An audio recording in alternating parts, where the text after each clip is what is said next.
이번 시간은 산업 안전 일반입니다. 산업 안전 일반에 대해서 안전 관리 목적이 있는데 사고 발생을 사전에 방지한다. 그리고 두 번째, 생산성의 향상과 손실을 최소화해야 된다. 아주 최소화하게 해야 된다. 그리고 재해로부터 인간의 생명과 재산을 보호할 수 있도록 해야 된다. 이게 안전관리 목적입니다. 그러니까 기술적인 요소, 관리적인 요소, 교육적인 요소가 있는데 하인, 니힐, 안전 3요소와 사고 예방 원리 5단계를 설명하면은 1단계는 안전관리 조직, 조직에서는 안전관리 조직과 책임을 부여하고 안전관리 규정을 제정하고 안전관리를 계획 수립을 해야 되고 1단계에서는. 그리고 이제 2단계에서는 사실의 발견, 자료 수집을 해야 되고 공장 자극 공정과 분석, 점검, 위험 확인 검사 및 조사 실시를 해야 되고 조사를 해야 되고 또 3단계에 가서는 분석 평가를 해야 되겠죠. 재해 조사의 분석과 안전성의 진단 및 평가, 위험의 확인 검사 및 조사를 실시를 해야 된다. 그리고 이제 4단계 시정책의 선정, 기술적인 개선안과 관리적인 개선안, 제도적인 개선을 해야 되겠죠. 최종적으로 5단계에서는 시정정책의 적용, 목표 설정 및 실시, 재평가를 실시를 해야 된다.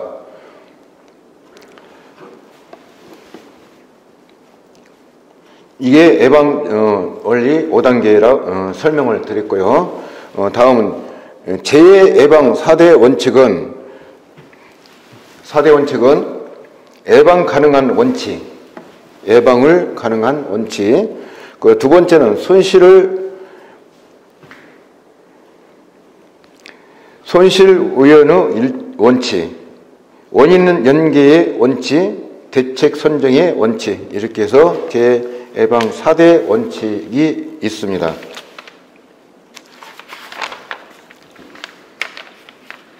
자, 재해 발생의 직접적인 원인은 불안정한 조건에서, 우리가 심적으로 불안한 조건에서는 불안전한 방법 및 공정이 되고, 두 번째, 불안정한 환경에서 재해가 발생되겠죠. 그리고 세 번째는 불안정한 복장과 보호구, 복장이 보호가 위험한 배치에서 재해가 발생되고, 불안정한 설계 및 구조, 건축, 설계가 실내 작업장 설계가 불안정하게 되었고 위험한 수위에 되고 구조가 복잡하고 건축 건물이 낡았거나 구조가 협소하거나 그럴 때 위험한 배치, 작업장을 작업하는데 위험한 장소에서 작업을 한다. 재해 발생이 되겠죠. 안전 방호 장치를 결함했다. 벨트가 풀리하고 기계가 돌아가는데 안전 보호 장치가 장착이 안 되면은 재해 발생이 직접적인 원인이 되겠죠. 그리고 불안정한 조명, 작업장에서는 조명이 밝아야 되겠죠. 흐릿하고 불안정한 어두컴컴하면은 직접적인 원인이 된다. 또 행동이란 게 있잖아요. 사고 날라면 무언의 불안정한 행동을 하게 되어 있는데, 첫 번째, 불안정한 자세 및 행동을 하는 경우, 자세나 불안하고 뭔가 이상하게 행동을 하는 경우, 그리고 이제 작업장에서 잡담이나 장난을 하는 경우가 있는데 이건 해서는 안 되겠죠. 그리고 안전장치를 제거하는 경우, 안전장치를 설치해야 되는데 제거하는 경우, 불안전한 속도를 조절하는 경우, 작동 중인 기계 주유, 수리, 점검, 청소 등을 하는 경우, 작동하고 있는데 주유를 한다거나 시동을 끄고 해야 되는데 또 청소를 한다거나 그러면 안 되겠죠. 예. 그리고 불안정한 기계를 사용하는 경우 공구 대신 손을 사용한다. 공구를 사용해야 되는데 손으로 돌린다. 그건 불안정한 행동이겠죠. 예. 안전복장을 착용하지 않을 경우, 예, 작업장에서는 안전복장을 해야 되는데 그냥 평상시 복장을 하면은 예, 사고 위험이 크겠죠. 보호구를 착용하지 않을 경우, 꼭 보호구를 작업장에서는 착용을 해야 된다. 그리고 이제 재발생의 원인에 대해서는 안전의식 및 안전교육이 부족할 때 재발생이 되겠죠. 의식과 안전교육이 철저히 받아야 되는데 의식이 부족하다, 교육이 부족하다. 그러면 사고가 나겠죠. 방호장치, 안전장치, 보호장치 결합이다. 모든 기계는 접근을 사고 예방을 위해서 방호장치가 설치되어 있어요. 이것을 제거하면 사고가 발생하고 재해가 발생이 된다. 그리고 작업장에서는 정리정돈 및 조명장치가 불량해서는 안 되겠죠. 부적합한 공구를 사용한다. 맞지 않는 공구를 과도하게 사용했을 경우는 사고가 나게 돼 있고, 관리 감독이 소홀히하다. 작업장에서 관리하는 분이 없어서는 안 되겠죠.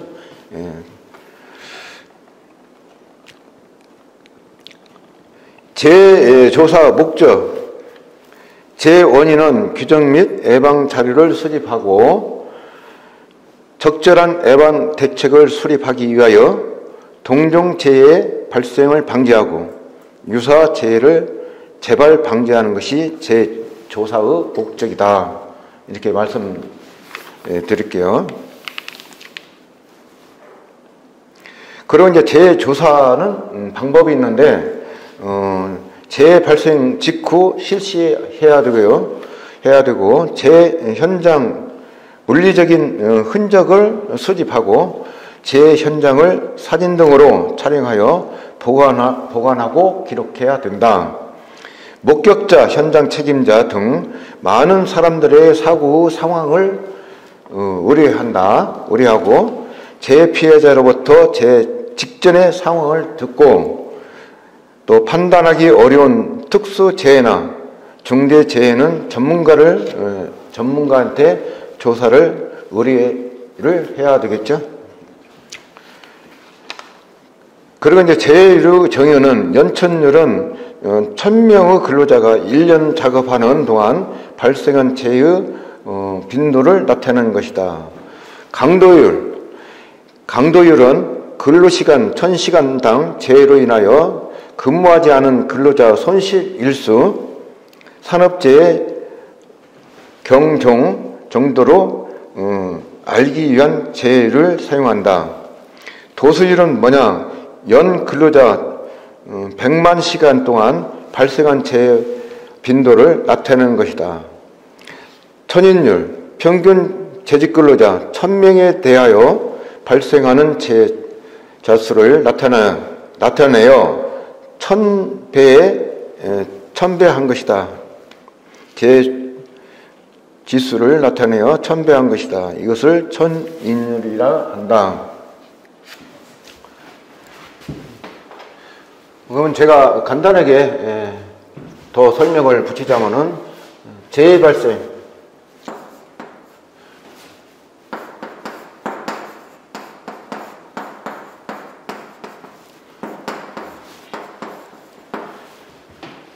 재해 발생의 원인이 있겠죠? 원인은 첫째, 안전의식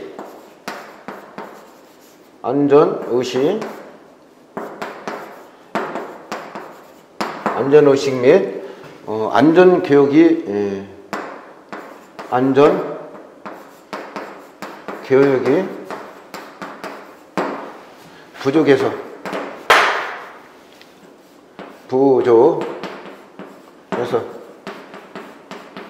발생 원인이 되고, 그리고 두 번째, 안전장치,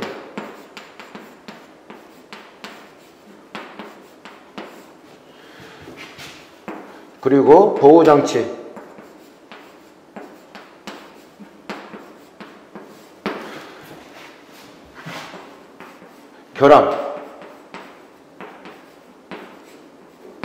결함이 있을 때 재발생 원인이 되고, 세 번째,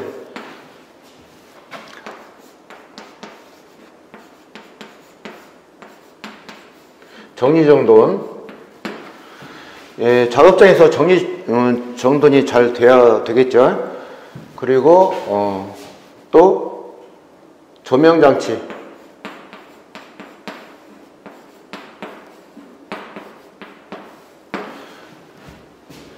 조명장치 분량. 조명장치가 어두우면 안 되겠죠, 작업장에서. 그리고 네 번째,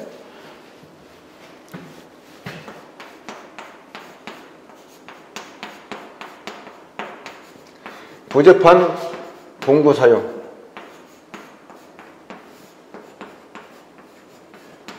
용도에 맞게 공구를 사용해야 되는데, 이 공구를 맞지 않는 공구를 쐐기나 이렇게 해서 사용하면은 미끄러지고 또 가슴이나 넘어질 경우가 있으니까, 부족한 공구를 사용했을 때 재발생이 원인을 초래한다. 그리고 이제 다섯 번째,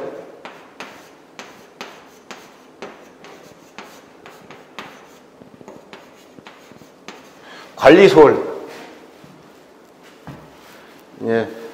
관리자가 관리를 소홀히 했을 경우, 소홀히 했을 경우 재발생이 원인이 되고, 그리고 이제 여섯 번째는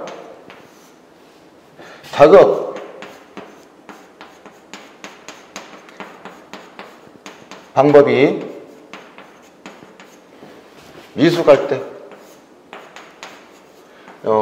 작업 방법이 미숙할 때, 숙련이 된 작업자가 해야 되는데, 그 작업하는 데서 작업 방법이 미숙하면은 재발생 원인을 초래할 수가 있다. 이렇게 해서 6가지로 제가 적어봤어요.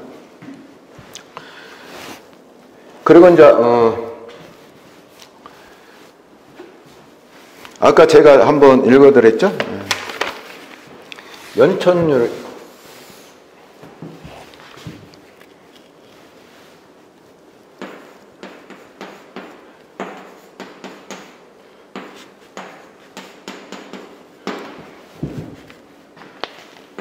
연천율은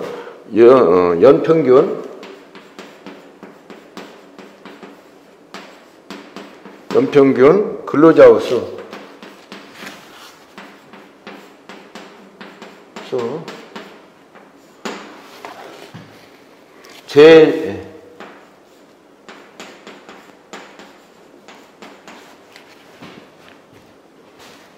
재해자 수 곱하기 1000. 이게 연출률을 내는 공식이고요. 강도율. 첫 번째, 두 번째 강도율. 강도율은 연 근로자 시간, 근로자 수.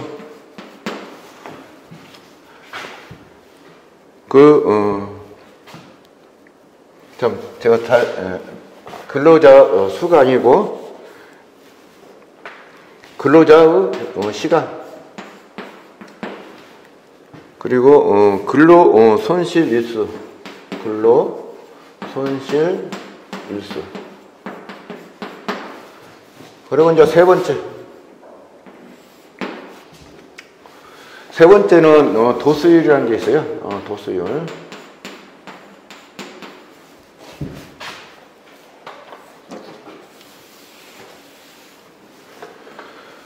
도수율은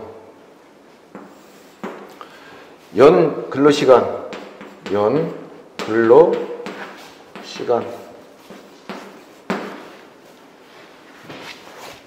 그리고 재해 발생 건수, 그리고 곱하기 1000. 그리고 이제 네 번째, 천인율이라는 게 있어요.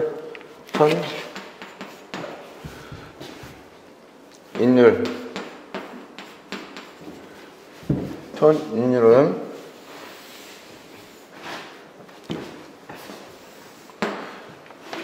평균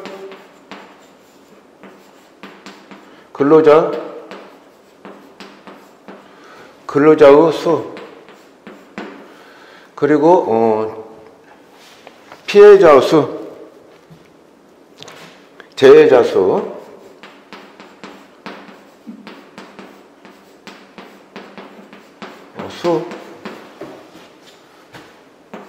곱하기 1000. 이제 재율, 정의, 연천율, 강도율, 도수율, 천인율, 이게 네 가지로 공식이 있고요.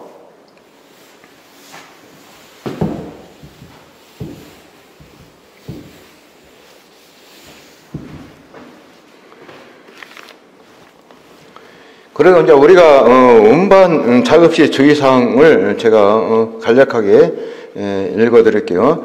인력에 의한 운반 주의사항, 물건을 들어 올릴 때 주의사항이 있대. 들어 올릴 때 주의사항. 긴 물건은 앞을 조금 높여 운반해야 되고, 무거운 물건은 여러 사람과 협동으로 운반하거나 운반차를 이용해야 되고, 물품을 몸에 밀착시켜 모모 형평을 유지하여 비틀어지지 않도록 해야 되고, 물품을 운반하고 있는 사람과 마주치면 그 발밑에 방해하지 않게 피한다. 그리고 이제 마지막으로 모모 평형을 유지하도록 발을 어깨 넓이만큼 벌리고 허리를 충분히 낮추고 물품을 수직으로 들어 올려야 된다. 이게 인력에 의한 운반 시 주의사항이에요. 이건 물건을 들어 올릴 때 주의사항이고, 두 사람이 이상 협동 운반 작업의 주의사항. 육체적으로 거르거나 키가 큰 사람이 조를 편성한다. 적은 사람하고 큰 사람하고는 같이 해서는 안 되겠죠. 적당한 크기의 사람끼리 이렇게 해야 작업이 신속하게 정확히 되겠죠. 운반물을 하중이 여러 사람에게 평균적으로 걸리도록 한다. 고르게 하중이 무게가 여러 사람이 나눠 갖도록 해야 된다. 무게를. 긴 물건을 어깨에 메고 운반하는 경우에는 각 작업자와 같은 어깨를 메고 보조를 해야 된다. 어깨를 좌우로 메지 않고 같은 어깨로 운반을 해야 되겠죠. 그래야 고르고, 운반차로 사용하여 운반할 때는 주의사항은 볼트와 길이 세밀한 물품은 상자에 넣어둬야 되고, 둥근 물건은 차대에 구르지 않도록 쐐기를 끼워서 고정을 시키고, 화물 위에 올라타거나 공차에 편성해서는 안 된다. 출입구 교차로 커브에 이르면 운반차의 취급에 주의하고, 운반차의 요동으로 떨어지기 쉬운 물건은 높으로 반드시 묶어야 되겠죠.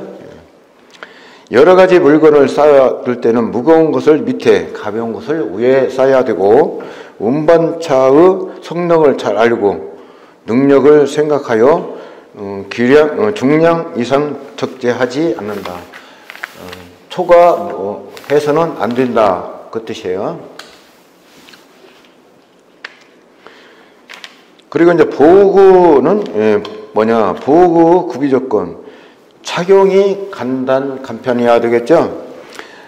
그리고 작업의 방해가 안 되어야 되고, 구조와 끝 마무리가 양호해야 되고, 날카롭지 아니어야 되고, 겉표면이 섬세하고 외관상 보기가 좋아야 되고, 보호장구는 원재료 품질이 양호한 것이어야 되고, 이해 위험 요소에 대한 방호 성능 능력이 충분히 갖춰야 된다. 이것을 보호구라고 해야 된다. 구비 조건. 보호구 선택 시 유의사항. 보호구는 사용 목적에 적합해야 되고, 무게가 가볍고 크기가 사용자에게 알맞아야 되고, 사용하는 방법을 간편하고 손질하기 쉬워야 된다. 보호구는 검정에 합격된 품질이 양호한 것이어야 되고, 그리고 이제 보호구 사용의 유의사항. 보호구는 작업할 때 반드시 사용하도록 숙지를 해야 된다.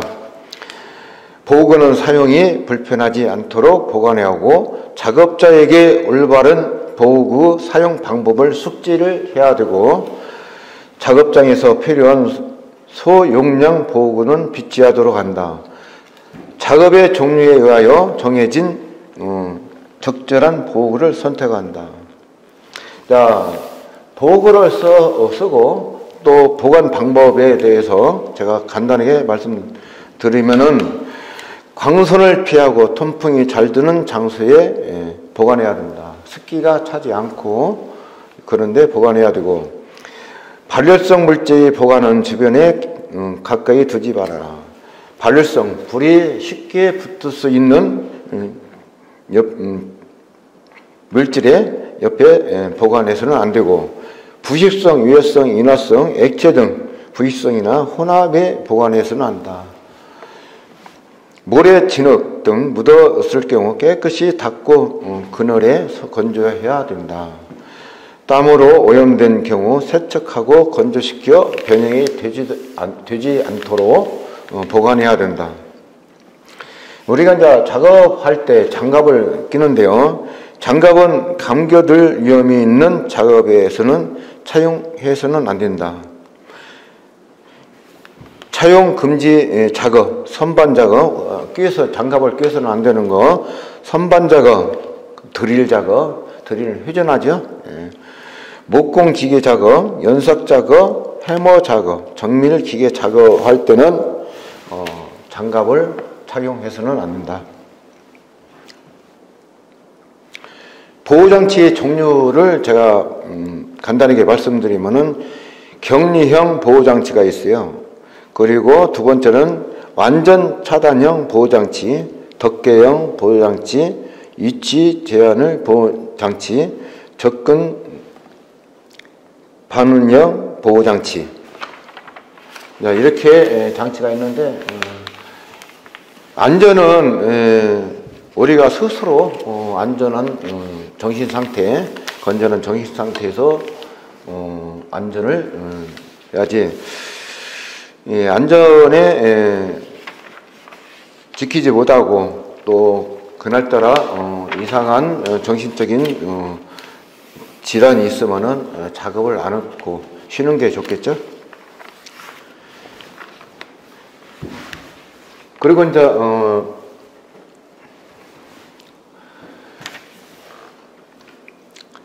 안전 보건 표지. 안전 보건 표지.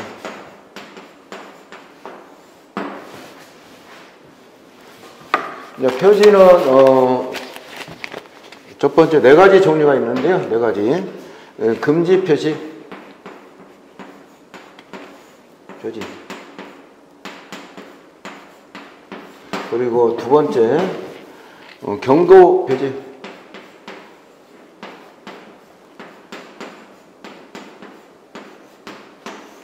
그리고 세 번째 지시 표시. 지시 표지.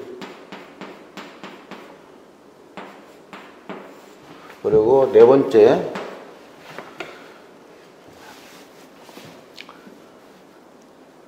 금지, 경고, 지시, 안내 표지.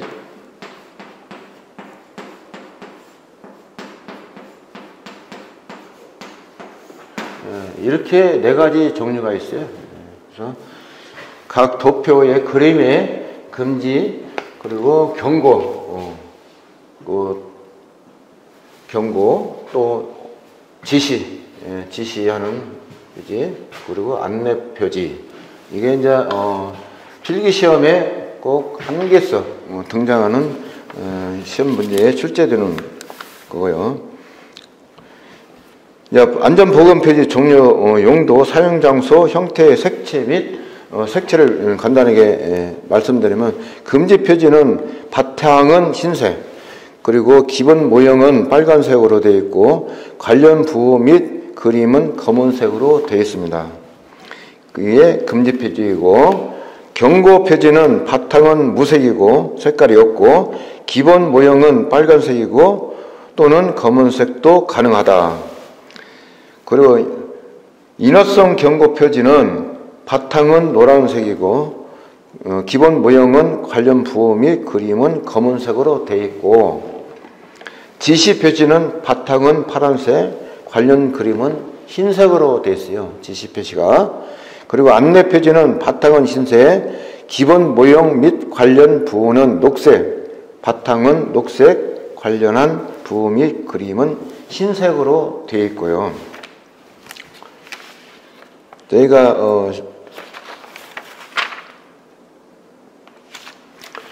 그리고 이제 화재의 다음은 이제 화재 종류 소화기 표시인데요.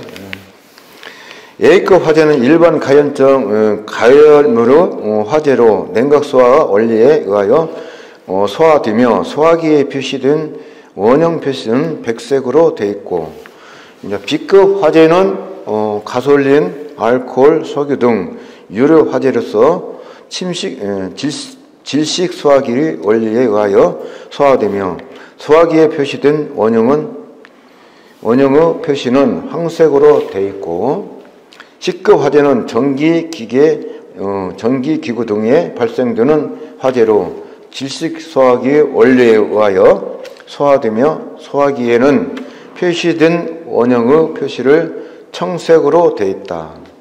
그리고 D급 화재, 마그네슘 등 금속 화재로 질식 소화의 원리를 의하여 소화시켜야 된다.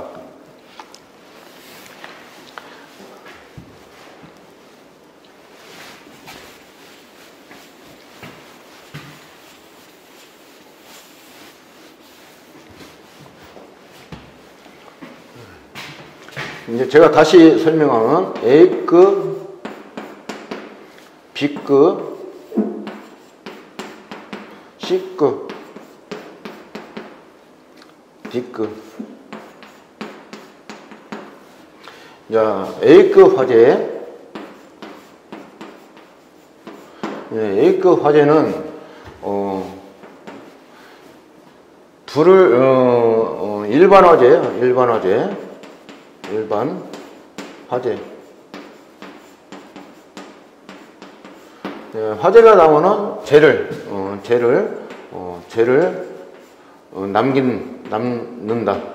재를 일반에는 우리가 이물질, 집이나 숲, 풀 종류를 태울 때 재가 이렇게 쌓이듯이 일반적이 나는 화재를 A급 화재이고, B급 화재는 유료 화재예요. 유료 화재.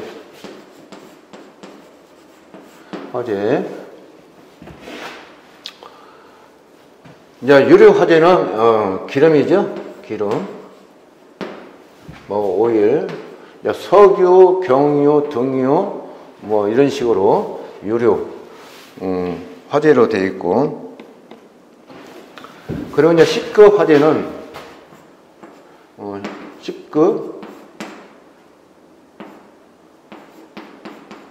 C급 화재는 전기로 인하여 화재가 발생된다. 누전이나 전기로 가열돼서 나는 화재. D급 화재는 금속 마찰로 나는 화재.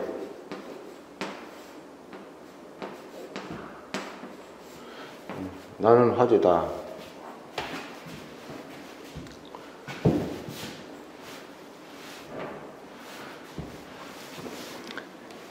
다시 말하자면은 화재의 원인은 네 가지로 구분이 됐어요.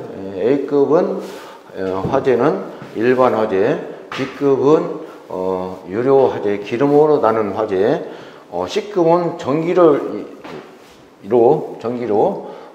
나는 화재, D급은 금속 마찰 관계로 나는 화재가 네 가지로 A, B, C, D급 화재로 이렇게 구분이 되어 있고요. 소화 방법은 산소를 차단하고 가연물을 제거해서 산소를 차단하고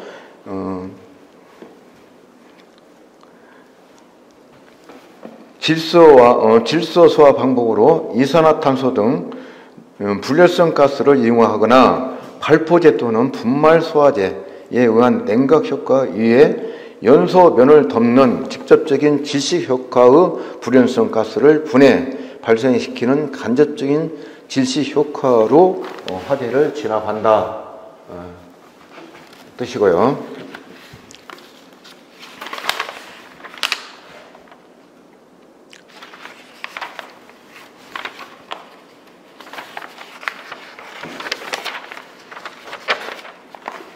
그리고 이제 안전관리 공구에 관한 사항에 뭐 연사기는 숫돌에 커버를 벗겨놓고 사용하지 않아야 된다. 이 연사기는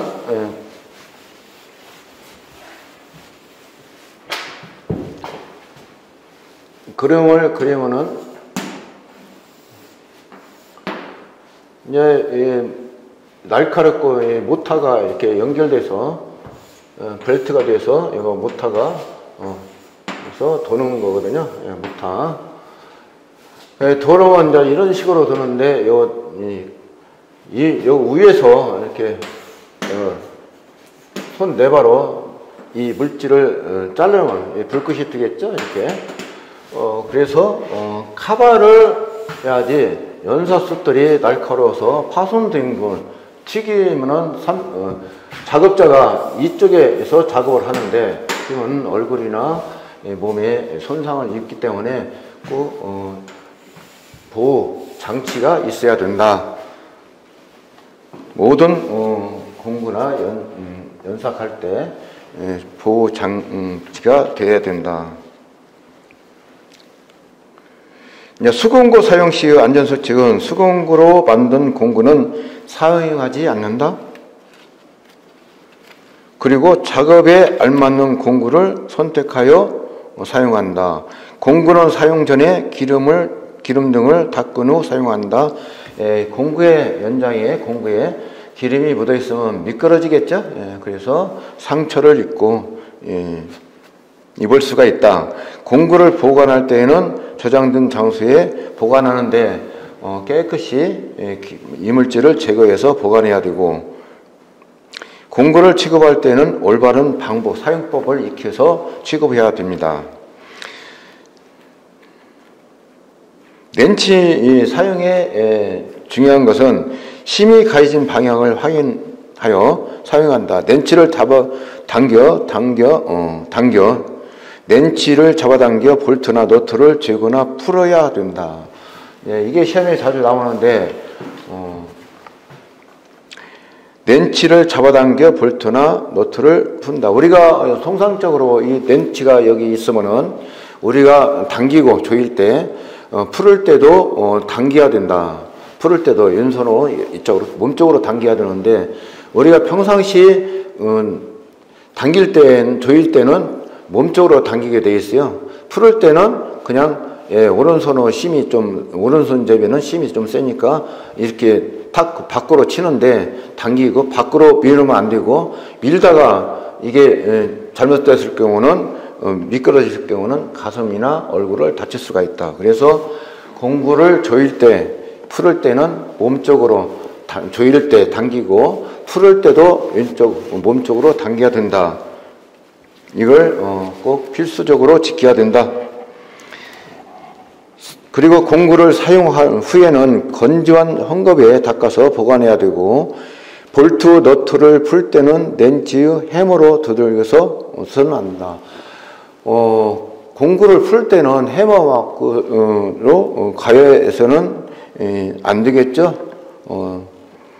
이나 그 손상이 또 해머로 치면은 손상이 되기 때문에 렌치의 파이프 등 연장대를 끼워 사용하지 않는다. 우리가 보통적으로 렌치 너트가 노이스로서 풀리지 않을 때는 그 규정 토크로 힘으로 풀어야 되는데 안 풀리니까 렌치에다가 파이프 등을 설치해서 힘을 당기면은 그게 풀리면 다행인데 렌치 너트에 그냥 끊어지는 습성이 있어요. 그래서 너무 갑자기 힘을 가해야 하기 때문에 서서히 풀어야 되는데 그래서는 안 된다.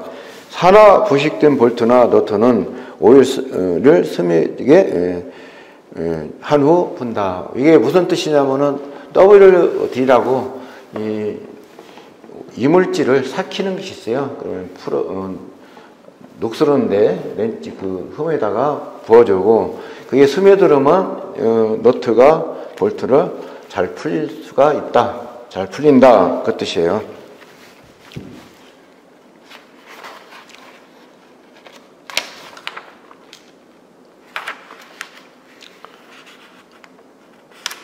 그리고 스패너 사용 시 주의사항. 스패너에 연장대를 끼워 사용해서는 안 된다. 금방 제가 얘기했듯이 스패너에 너트가 풀리지를 않기 때문에 긴 파이프로 찡궈서 힘을 가하면은 힘이 너무 세기 때문에 감당 못하는 너트나 스패너가 파손되는 경우가 있다. 그리고 작업 자세는 발을 약간 벌리고 두 다리에 힘을 주고 자세는 스패너 이외 볼트나 너트를 치수에 맞게 10mm면 10mm, 30mm면 30mm 렌치를 사용해야 되는데 32mm나 1mm나 큰 것을 사용하면 미끄러질 수가 있다. 그리고 스패너를 해머로 두들거나 스패너를 해머 대신 사용해서는 안 된다. 안 풀리니까 뭐 대놓고 해머로 두드려서 푸는데 좀 자제를 하셔야 되고 볼트나 너트를 스패너에 깊이 물리도록 조금씩 몸쪽으로 당겨 풀고 조인다. 이건 맞는 얘기고요. 높거나 좁은 장소에서는 몸의 일부를 충분히 기대고 스패너가 빠져 몸 균형을 잃지 않도록 해야 된다. 이게 이제 스패너 사용 주의사항이고요. 다음에는 해머 사용 주의사항. 해머를 휘두르기 전에 반드시 주의를 살펴본다. 우리가 해머를 짧은 것도 있고 자루가 긴 것도 있어요. 옆에 근접한 글에 사람이 서 있으면 해머에 맞을 수가 있어요. 해머 타격면이 찌그러진 것을 사용하는데 해머 면이 해머가 제가 그림을 그리면은 이게 면이에요. 이게 면인데 이게 찌그러지거나 상처가 깊을 때는 안 된다. 그래서 면이 평면으로 수평을 이루어야 된다. 찌그러지지 않아야 된다. 그래야 타격이 가해지겠죠. 이제 처음부터 큰 해머를 크게 흔들지 말고 명중되면 점차 크게 흔든다. 처음에는 해머를 이 작업에 이제 이런 기구를 목재에 핀을 박는다. 그러면 처음부터 세게 때리지 말고, 세게 때려서 이게 튀겨 나가니까 튀면은 옆에 사람이나 본인 자신한테 상처를 입을 수가 있으니까 안전을 기해서 천천히, 처음에는 강도를 천천히 하고 중간 마지막에는 큰 타격을 가해도 된다. 처음부터 크게 강하게 타격을 주면 안 되겠죠.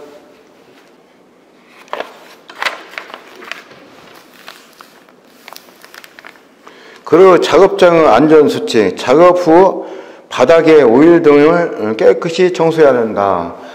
작업했을 경우 오일이 새서 물건이나 사람이 운반 무거운 들고 미끄러져서 넘어질 수가 있으니까 작업장에는 기름때나 물을 제거해야 된다. 깨끗이. 모든 사용 공구는 제자리에 정리정돈을 해야 되겠죠. 작업이 끝나면은 제자리에 정리정돈을 해야 된다.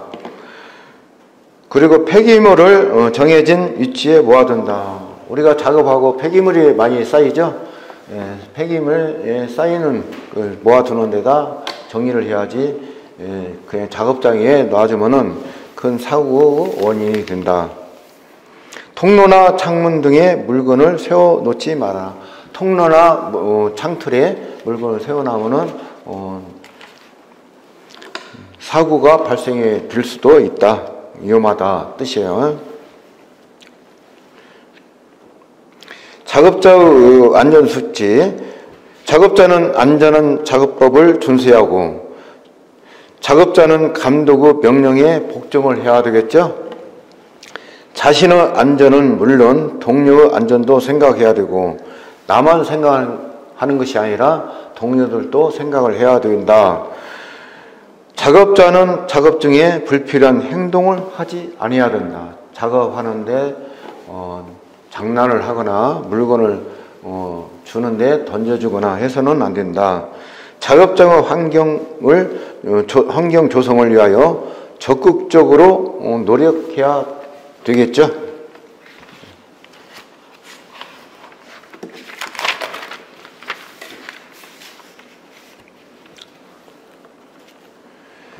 그리고 이제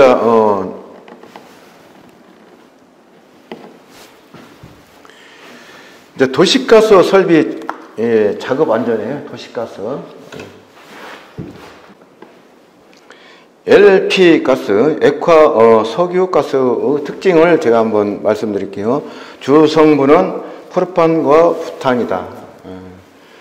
액체 상태일 때는 피부에 닿으면 동상을 입을 우리가 있고 냉하기 때문에 누출 시 공기보다 무거워 바닥에 체류하게 된다. 액화 석유가스는 공기보다 무거워 수면으로 내려간다. 원래 무색, 무취나 누출 시 쉽게 발견하도록 붓지색을 낸다. 첨가한다. 냄새가 나게 첨가한다. 그리고 이제 우리가 길에 가면은 동그란 이 청색으로 된나 녹색으로 된 마크가 있어요. 이제 제가 한번 그려볼게요. 이게 이제 라인 마크인데, 여기가 도시가스라고 써 있어요.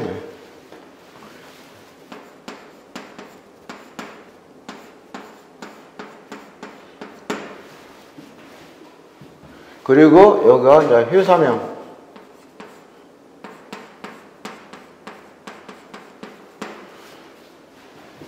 이 방향대로 도시가스가 직선으로 가고 있다. 이 땅 밑에 지금 이렇게 배관이 있어요. 배관이 흐르고 있다. 일직선으로 흐르고 있다. 땅 밑에요. 그리고 이제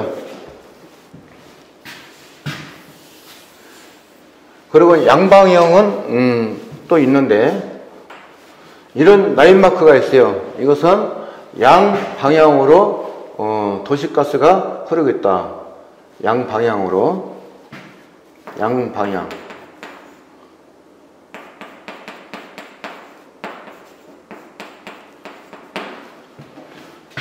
이것은 직선 방향. 직선 방향. 그리고 또 길에 이런 라인 마크가 있어요. 이런 라인 마크는 하나, 도시가스 흐르는 것이 하나, 둘, 셋, 3방향이라고 해요. 3방향. 세 군데로 가스가 나가고 들어온다. 그리고 또 하나 더, 이제 마지막 하나.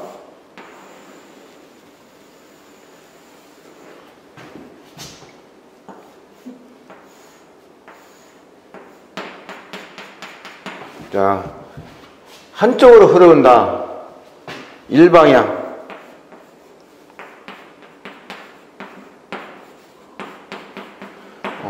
이게 라인 마크가 도로에 노스나 파랗게 진 도로에 땅에 이렇게 묻어 있으면은 땅 밑에 직선으로 향하고 가스가, 그리고 가스가 이리 흐르고 저리 흘러서 양방향으로 간다. 또 삼면으로 흐르면 삼방향, 그리고 일직선으로 가면은 일방향이라고 이렇게 아시면은 되고, 시험 문제에 이렇게 나오면서 다른 용도로 쓰면 아닌 것을 골라라 하면은 바꿔줘서 고를 수 있겠죠.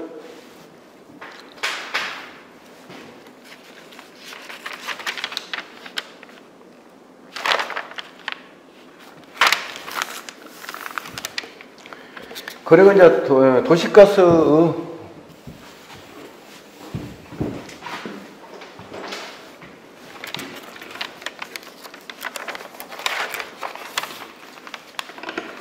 이제 저압, 중압, 압력을 말하는 거예요. 고압.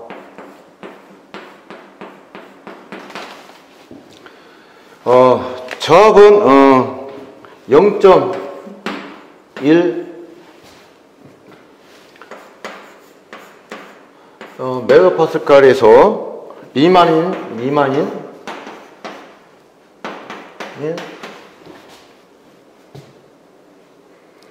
미만인 압력.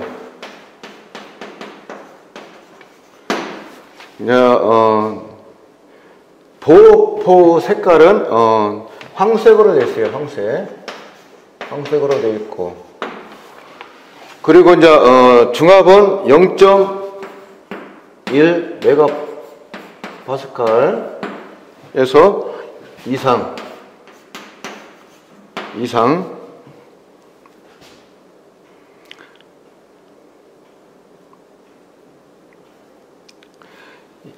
이상이고 1 메가파스칼 미만이 중압에 해당되고, 보호 색상은 적색으로, 빨간색으로 되어 있어요. 적색 색깔은. 이제 고압은 1 메가파스칼 이상을 고압이라고 한다.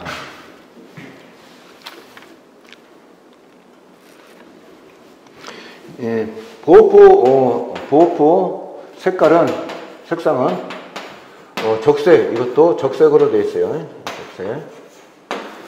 중압, 저압, 중압, 고압.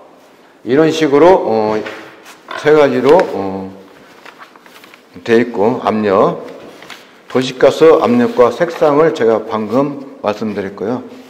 용어 정의는 송전선로, 배전선로, 인입선로, 전기수용 설비 선로, 이렇게 네 가지로 구분이 되어 있어요. 대단히 그다지 중요하지 않고, 이렇게 해서 건설기계 안전관리를 마치겠습니다. 고맙습니다.